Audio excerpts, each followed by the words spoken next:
Sabe aquela sensação de acordar já cansado, mesmo depois de, sei lá, 8 horas de sono? Ou aquela irritação que brota por qualquer coisinha?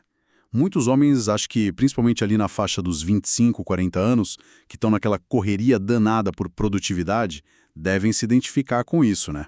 Com certeza. E é bem sobre isso que a gente vai conversar hoje. Vamos mergulhar um pouco mais fundo nessa questão da ansiedade masculina e, mais especificamente, como ela se mostra de jeitos que nem sempre são óbvios, sabe? Diferente do que se espera. E como está super ligada essa pressão toda por performance que a vida adulta moderna impõe. A gente deu uma olhada em vários artigos, algumas pesquisas sobre saúde mental masculina, para, enfim, entender melhor esse cenário. A ideia é essa mesmo, desmontar um pouco essas manifestações. A irritabilidade que você falou, sintomas físicos, aquele cansaço que parece que gruda na alma, né? E tentar entender, olhando o que o pessoal pesquisou, de onde vem isso e, claro, o que dá para fazer a respeito. Acho que um bom começo é derrubar um mito, né? Ansiedade não é fraqueza. De jeito nenhum. Isso é super importante frisar. É uma condição de saúde real, tá? Não tem nada a ver com frescura, falta de vontade, nada disso. As fontes reforçam muito isso. Inclusive, um dado que aparece é que o Brasil tem taxas altas de diagnóstico de ansiedade, algo como 26,8%. Nossa, é bastante gente. É. E embora o diagnóstico seja mais comum em mulheres, isso não quer dizer que homens não sintam.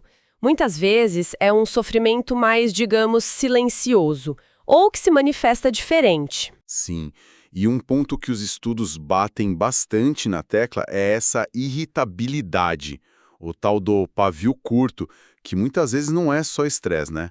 Parece que essa é a forma principal como a ansiedade dá as caras em muitos homens, no lugar daquela tristeza mais clássica, talvez. Exatamente.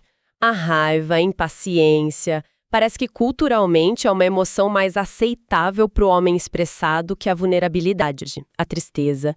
Vira quase uma válvula de escape. E não vem sozinha, né? Os sintomas físicos. Isso. Outro ponto forte na pesquisa. Aquela tensão que não larga os ombros, sabe? Mandíbula travada, dor nas costas, dor de cabeça que vai e volta, problemas digestivos também, uma fadiga que não passa mesmo descansando. O corpo tá ali gritando que tem algo errado, que tá em alerta o tempo todo. E o comportamento muda também, né? Os estudos falam de um certo isolamento, às vezes. Ou, ao contrário, uma fuga para excesso. Excesso de trabalho, excesso de esporte, até uso de álcool para relaxar, que na verdade não relaxa nada.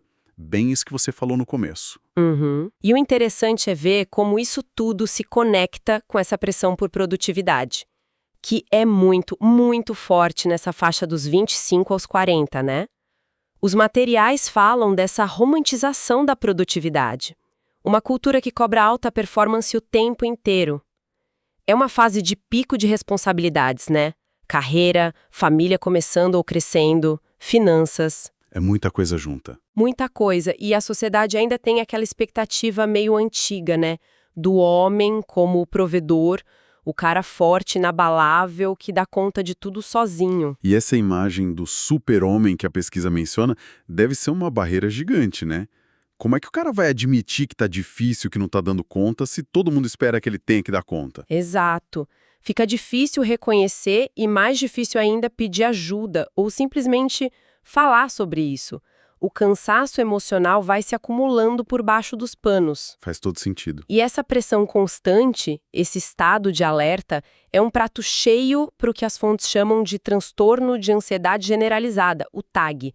Aquela preocupação excessiva que não desliga, sabe, com o trabalho, com as contas, com o futuro. E em picos de estresse pode vir até o transtorno do pânico. Aquelas crises agudas. Sim, crises súbitas, intensas, que muitas vezes a pessoa acha que está tendo um ataque cardíaco, algo físico grave, de tão fortes que são os sintomas. E ignorar isso tudo deixa rolar? Quais os riscos? Os riscos são bem sérios. Esse cansaço emocional, ansiedade não tratada, podem levar a um burnout completo. Podem evoluir para depressão, afeta os relacionamentos, né, em casa, no trabalho, e, ironicamente, derruba aquela performance que a pessoa tanto buscava manter. E tem um dado bem pesado que um dos artigos menciona sobre suicídio. Sim, infelizmente. As taxas de suicídio consumado são mais altas entre homens, e os pesquisadores relacionam isso, em parte, a métodos mais letais, mas também, talvez, a essa dificuldade maior em mostrar vulnerabilidade, em buscar ajuda antes que chegue num ponto extremo. É, pesado mesmo. Por isso é tão importante falar sobre o que fazer, né? As estratégias. Fundamental. E o primeiro passo, algo que aparece em quase todo o material, é o reconhecimento.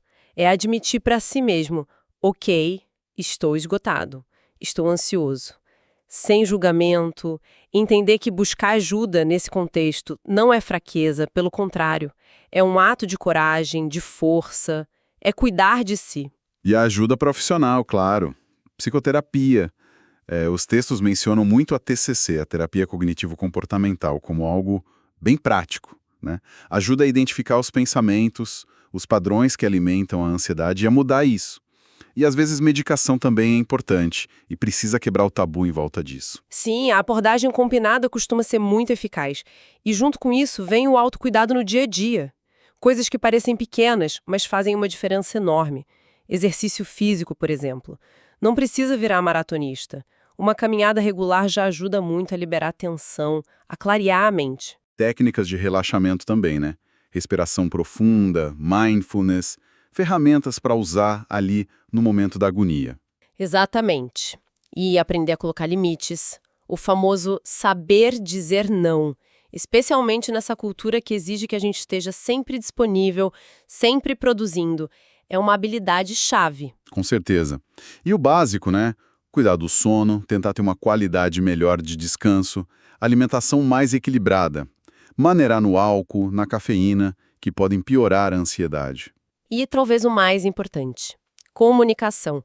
Ter uma rede de apoio, poder falar sobre o que está sentindo com alguém de confiança, seja um amigo, familiar, parceira, tira um peso gigantesco. Identificar também o que costuma disparar a ansiedade, os gatilhos, e pensar em formas de lidar com eles. É um processo, né? Sim, um processo. Então, resumindo um pouco o que a gente conversou, a ansiedade nos homens muitas vezes está ali, escondida atrás da irritação, das dores físicas, da exaustão. E está muito amarrada essa pressão por performance, especialmente nessa fase da vida, dos 25 aos 40. Mas o ponto principal é, tem saída, tem caminhos para lidar com isso. Exatamente. Buscar ajuda e praticar o autocuidado não é só para aliviar o sofrimento imediato. É para construir uma vida com mais equilíbrio, com mais bem-estar a longo prazo. É possível. Para a gente fechar, então, fica uma provocação para quem está ouvindo refletir, muito conectada com essa questão da produtividade. O que significaria, assim, no dia a dia, na prática, conseguir separar o próprio valor dessa necessidade de estar sempre performando no máximo? Uma ótima questão para se pensar. Reconhecer os sinais e buscar esse equilíbrio já é um passo transformador, sem dúvida.